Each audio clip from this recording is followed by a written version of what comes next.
You will hear a number of different recordings, and you'll have to answer questions on what you hear. There will be time for you to read the instructions and questions, and you'll have a chance to check your work. All the recordings will be played once only. The test is in 4 sections. At the end of the test, you will be given 10 minutes to transfer your answers to an answer sheet. Now turn to Section 1. Section 1. You will hear a conversation between a customer and a salesman at a car showroom. First, you have some time to look at questions 1 to 4.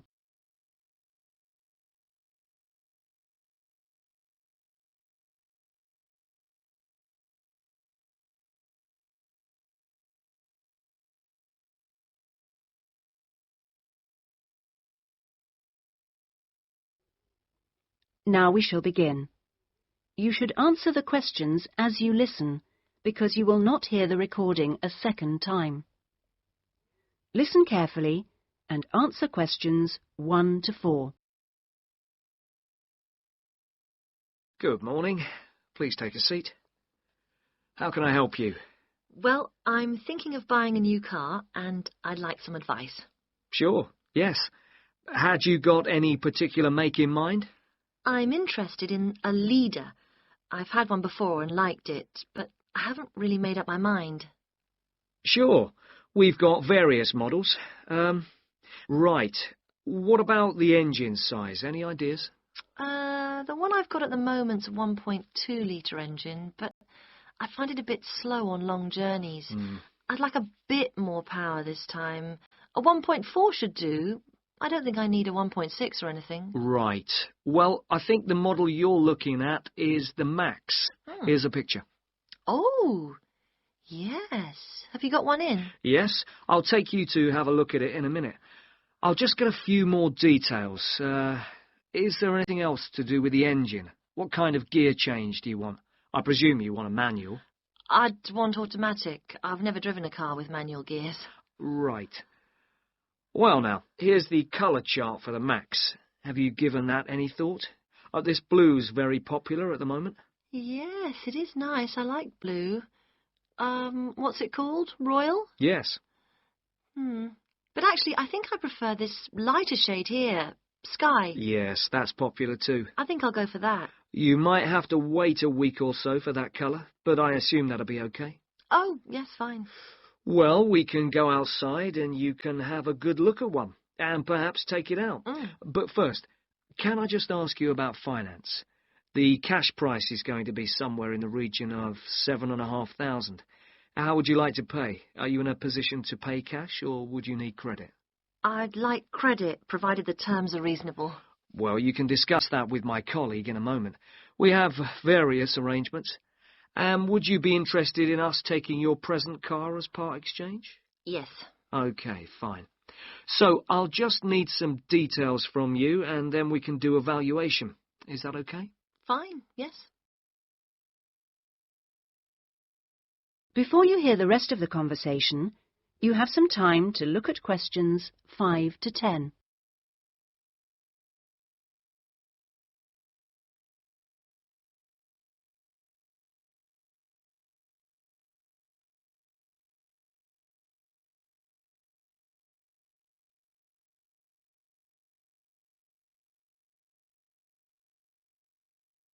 Now listen and answer questions 5 to 10.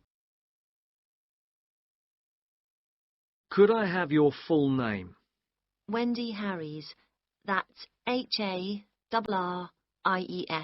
And is that Mrs., Miss, Ms.? It's Doctor, actually. Oh, right. And your address? 20 Green Banks. Is that green spelled as in the colour? Yes, that's right. Okay. Alton. Is that O-L-T-O-N? Not quite. It begins with an A, not an O. Oh, yes. That's in Hampshire, isn't it? That's right. And do you know your postcode? Yes, it's GU8 9EW. Do you have a daytime phone number? Well, I work at the hospital, but it's a bit difficult to get hold of me. I can give you a number just for messages, and then I'll get back to you when I can. Is that okay? That's fine. It's 0798 257 643. Fine. And about the car you have now, what make is it? It's a Conti. Do you know the year or the model name? I think it's 1996, and it's called a Lion, like the animal. Then it must be 1994, because they brought out the Fox after that. Oh, right, yes. Mileage, roughly? I'm not sure. I know it's less than 70,000. OK. What colour is it? It's grey, metallic grey. Right. And one last thing, what sort of condition would you say it's in? I'd probably describe it as reasonable. Do you need to see it? It's parked outside. Not at the moment, no. Perhaps you could call in one day next week. That is the end of section 1. You now have half a minute to check your answers.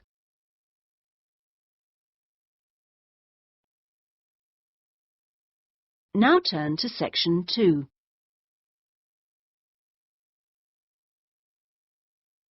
Section 2. You will hear an admissions officer from a UK university talking to a group of postgraduate students in a university abroad about applying for a place at his university. First, you have some time to look at questions 11 to 15.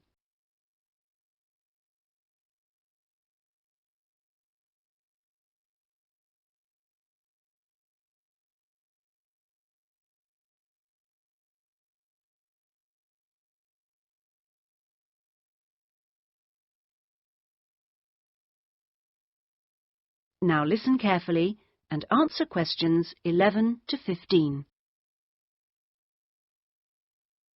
As I said earlier, there is, I think, at Rexford an excellent combination of physical and geographical advantages, as well as having a rural setting and still being close to central London. Something that will certainly be of interest to you is that Rexford is just 35 minutes from London Airport. At Rexford, we have a strong research capability. We came 7th out of 101 universities in last year's research assessment, carried out by a government body, and did particularly well in your particular subjects, engineering and science.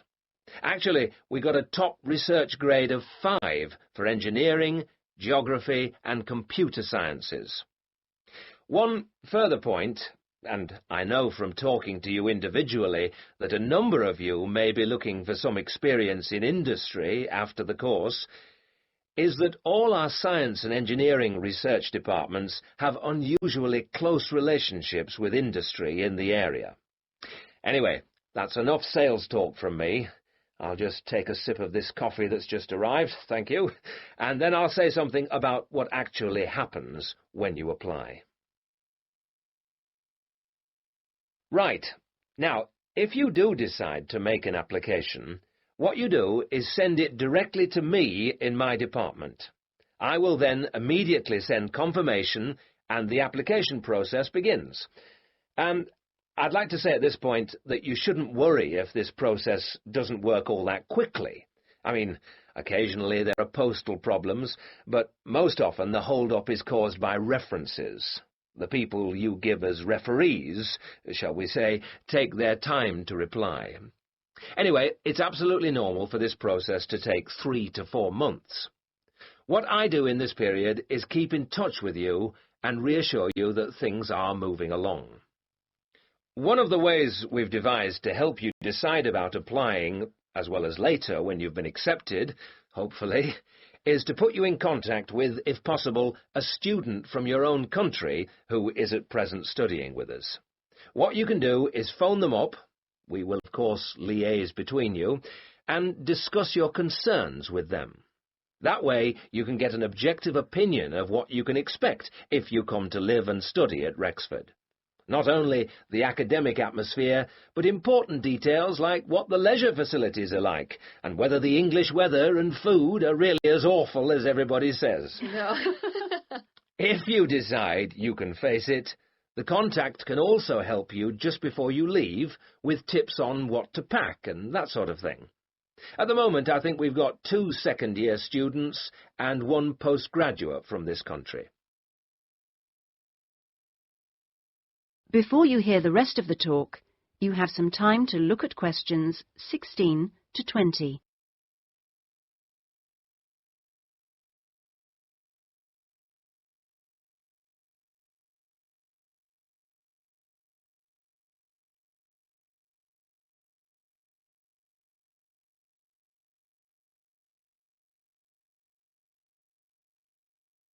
Now listen and answer questions 16 to 20.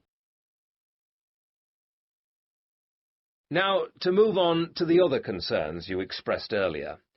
At a UK university, as I'm sure you know, you will be in an environment where independent learning is the norm, which takes most students a while to adjust to, and at a time when you will be separated from your normal surroundings, and in most cases, your family. This can be a difficult time. But remember that something like 25% of our student body are international students like yourselves, and that there are several organisations in the university and city whose main purpose is to offer help and ensure that your time with us is enjoyable and useful. 1 or 2 of you touched on the subject of accommodation earlier, so I'll just add a few points. It is the university's policy to give priority in the allocation of residence places to 3 categories, and those are visiting students, exchange students, and new postgraduate students. However, demand exceeds supply, so there is still a need to put your name down early for campus accommodation, particularly if your family is accompanying you. This means that the earlier you decide whether you want to study with us, and so get the procedure moving, the better it will be for everybody. Yes? What if you would prefer to live outside the university? If you're planning to live off campus, you've got to sort things out even earlier. As with everything in short supply, the good accommodation gets snapped up months before the beginning of term. In other words, if you're starting in October, you need to be thinking about it in June, or at the very latest July. So you do need to think very carefully about what you need, how much you can afford to pay well in advance. What you can't do is leave it until a few days before the start of term. The agencies in town are pretty good. It's just a matter of contacting them in good time. Of course, we have a full-time accommodation officer available to help all students. She'll get in touch with you when you're accepted. She's got plenty of contacts in the town and will deal with the agencies on your behalf.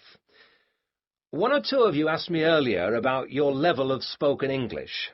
Obviously, most of you have already achieved a lot. I wish I could speak your language half as well. Having said that, though, I'm afraid the lecturers will make little or no allowance for the presence of non-native speakers in the audience. So anything you can do to improve your spoken English, even beyond the pretty high levels most of you have already reached, will help make your stay with us that bit more fun for you. Some extra practice before you arrive is worth more than, for example, private lessons afterwards when you won't really have time. Oh, and one last thing before I invite further questions. It's very important that you always...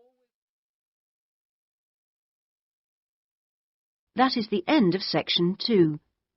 You now have half a minute to check your answers. Section 3. You will hear 2 friends discussing a course they have just done. First, you have some time to look at questions 21 to 27.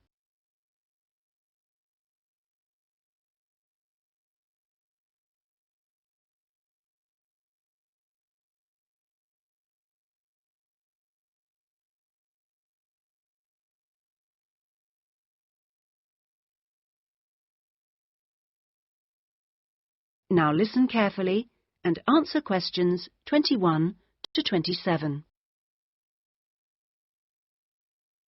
Oh, Ben, I just remembered I never filled in that form for Nick. Ah. Did you do it? The course feedback form. Yes. If you want, we can do it together. I've got mine here. Is that okay? Yeah. Okay. Let's have a look then. What do we have to do? Let's fill in the top first. Let's see. Course code. It's communication in business. Okay. Communication in business.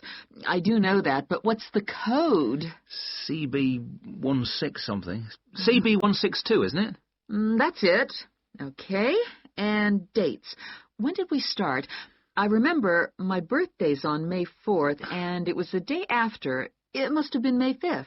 Gosh, doesn't seem that long ago, does it? No. And we finish at the end of this week on Friday, so that's July 15th. 16th. Oh. Monday was the 12th. Yeah. Right, that was the easy bit. Now, let's have a look. Please give your comments on the following aspects of the course. Okay, what's the first one? Oh, course organisation. What do you think? Clear. It was, wasn't it? Yeah, I think the organisation was clear. Okay, anything else for course organisation? It was a good thing he gave us the course outline at the beginning in the first session. That was useful, so I'll put that down, shall I? Yeah. Now, going on to suggestions for improvement, one thing that wasn't so good, I think we could have done a bit more work at the beginning. I mean, at the beginning, it seemed dead easy. Yeah. I thought it was going to be really easy, and then all of a sudden in the second half of the course, we got a whole load of work. Yeah. Reading to do and essays and things. Yeah, it'd be better if it was more even. Okay, now, course delivery. Does that mean teaching? Yeah, I suppose so. Well, what I thought was really good on this course was the standard of teaching. Actually, I mean, some of the teachers were better than others, but the standard generally was fine. Much better than other courses I've been on. Yeah, I agree. Let's put that then. Okay. What about suggestions for improvement? I didn't think it was all that wonderful when we had great, long group discussion sessions that went on for hours and hours. Right. I don't mean we shouldn't have group discussions, just that they shouldn't go on too long. Before you hear the rest of the discussion, you have some time to look at questions 28 to 30.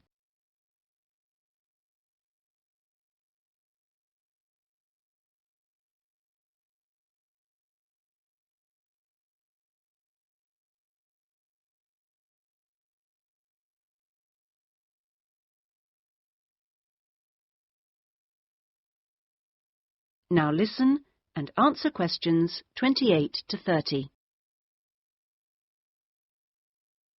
Now, on to materials and equipment. Oh, now, what was good about some sessions was the handouts. Yes, I thought all the handouts were good, actually, and some were great, with website addresses and everything. One problem, though, with materials was the key texts. Yes, there just weren't enough copies on reserve in the library. And if you can't get the key text before the session, how are you supposed to do the reading? Yeah. And not enough computers. You have to wait ages to get one. Okay, testing and evaluation.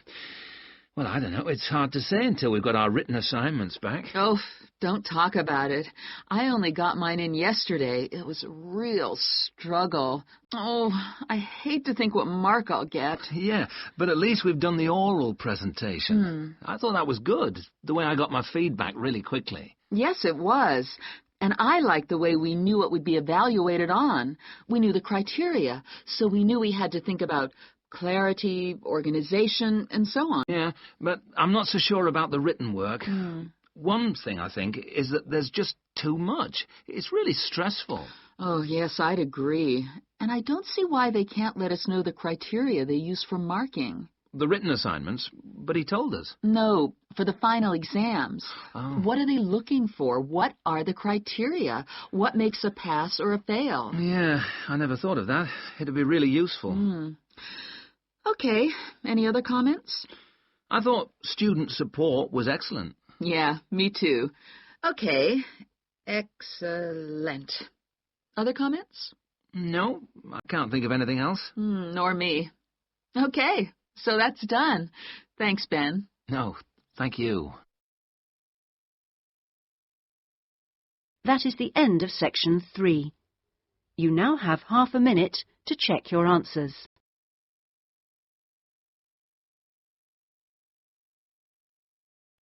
Section 4. You will hear a student giving a presentation about a project on household waste recycling.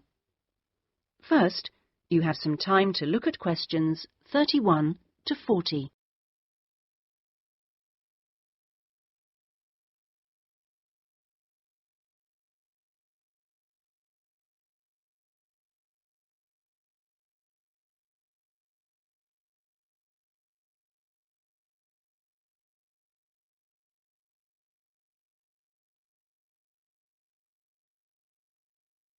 Now listen carefully and answer questions 31 to 40. Well, my group has been doing a project on how household waste is recycled in Britain. We were quite shocked to discover that only 9% of people here in the UK make an effort to recycle their household waste. This is a lower figure than in most other European countries, and needs to increase dramatically in the next few years if the government is going to meet its recycling targets. The agreed targets for the UK mean that by 2008 we must reduce our carbon dioxide emissions by 12.5% compared with 1990. And recycling can help to achieve that goal in two main ways. The production of recycled glass and paper uses much less energy than producing them from virgin materials, and also recycling reduces greenhouse gas emissions from landfill sites and incineration plants. As part of our project, we carried out a survey of people in the street, and the thing that came up over and over again is that people don't think it's easy enough to recycle their waste. One problem is that there aren't enough drop-off sites. That is, the places where the public are supposed to take their waste. We also discovered that waste that's collected from householders is taken to places called bring banks for sorting and baling into loads. One problem here is taking out everything that shouldn't have been placed in the recycling containers. People put all sorts of things into bottle banks, like plastic bags and even broken umbrellas. All this has to be removed by hand. Another difficulty is that toughened glass used for cooking doesn't fully melt at the temperature required for other glass, and so that also has to be picked out by hand.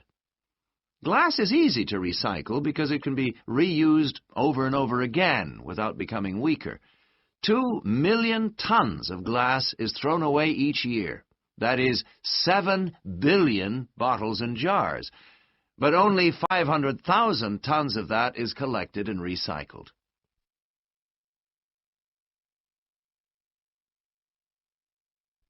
Oddly enough, half the glass that's collected is green, and a lot of that is imported, so more green glass is recycled than the UK needs. As a result, new uses are being developed for recycled glass, particularly green glass. For example, in fiberglass manufacture and water filtration. A company called CLF Aggregates makes a product for roads, and 30% of the material is crushed glass. For recycling paper, Britain comes second in Europe with 40%, behind Germany's amazing 70%. When recycling started, there were quality problems, so it was difficult to use recycled paper in office printers, but these problems have now been solved.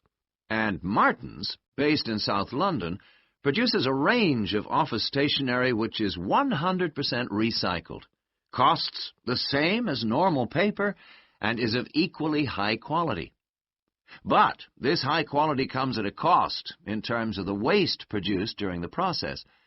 Over a third of the waste paper that comes in can't be used in the recycled paper, leaving the question of what to do with it.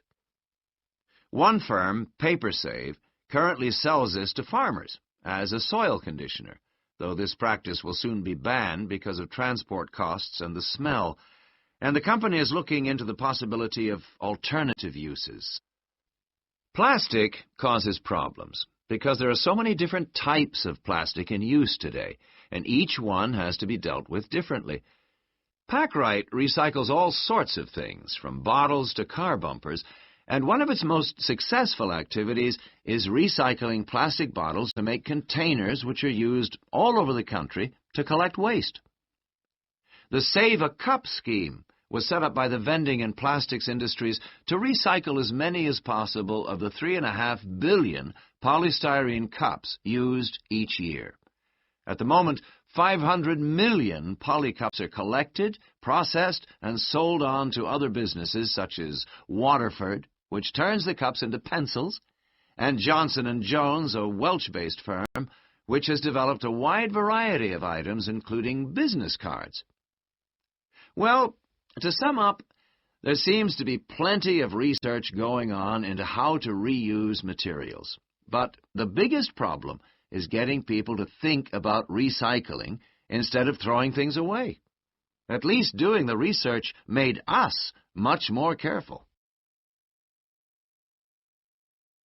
That is the end of section 4. You now have half a minute to check your answers.